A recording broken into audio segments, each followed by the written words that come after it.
question, which of the following ions has electronic configuration argon 3d6 அப்படின்னு சொல்லி கேட்டிருக்காங்க.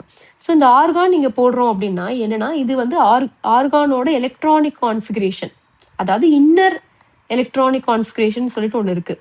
சரிங்களா? அந்த இன்னர் எலக்ட்ரானிக் கான்ஃபிகரேஷன் வந்து எதை ரிசம்பிள் பண்ணுது அப்படின்னா ஆர்கானை ரிசம்பிள் பண்ற மாதிரி இருக்கும். ஸோ அந்த ரோ பார்த்துக்கோங்க, அந்த ரோவோட இதில் பார்த்தீங்க அப்படின்னா ஆர்கான் இருக்கும். ஸோ ஆர்கானோட எலக்ட்ரானிக் கான்ஃபிகரேஷன் அதாவது ப்ரீவியஸ் இது. ஸோ ஆர்கானோட எலக்ட்ரானிக் கான்ஃபிகரேஷன் ஃபாலோ பண்ணிட்டு அதுக்கப்புறம் ஆர் எலக்ட்ரான் ஆட் பண்றீங்க அப்படின்னா அது எதோட எலக்ட்ரானிக் கான்ஃபிகரேஷன் அப்படிங்கிறத நீங்க தான் மேட்ச் பண்ணணும். எலிமெண்ட்ஸ் எல்லாம் கொடுத்துருக்காங்க. நிக்கல் வந்து +3 கொடுத்துருக்காங்க, மேங்கனீஸ் கொடுத்துருக்காங்க, அயன் +3, கோபால்ட் எல்லாமே +3 கொடுத்துருக்காங்க.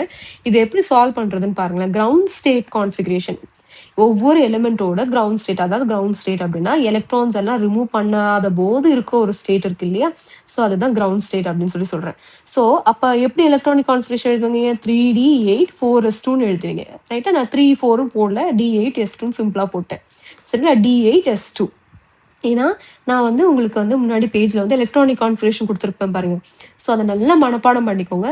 எந்த எலிமெண்ட் வந்து கேட்டிருந்தாலும் அதோட எலக்ட்ரானிக் கான்ஃபிகரேஷன் ஃபர்ஸ்ட் நீங்க எழுதி தான் ஆரம்பிக்கணும்.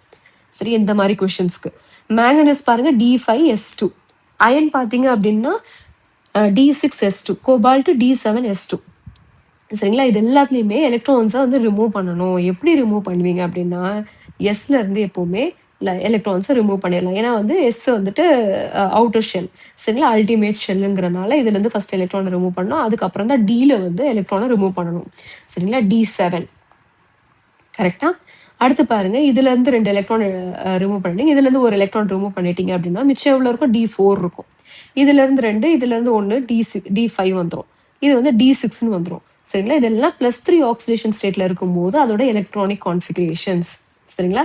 உங்களுக்கு என்ன கேட்டிருக்காங்க? 3d6 வரணும். அதாவது ஆர்கானோட இன்னர் எலக்ட்ரானிக் கான்ஃபிகரேஷன் எடுத்துட்டு லாஸ்ட்ல 3d6ன்னு வரணும். அப்ப எது என்னவா இருக்கும்? d6 எங்க கண்டுபிடிச்சீங்க? கோபால்ட்டுக்கு கண்டுபிடிச்சிருக்கீங்க. ஸோ இந்த கொஸ்டினுக்கு என்ன ஆன்சர்? கோபால்ட் தான் வந்து கரெக்டான ஆன்சர்.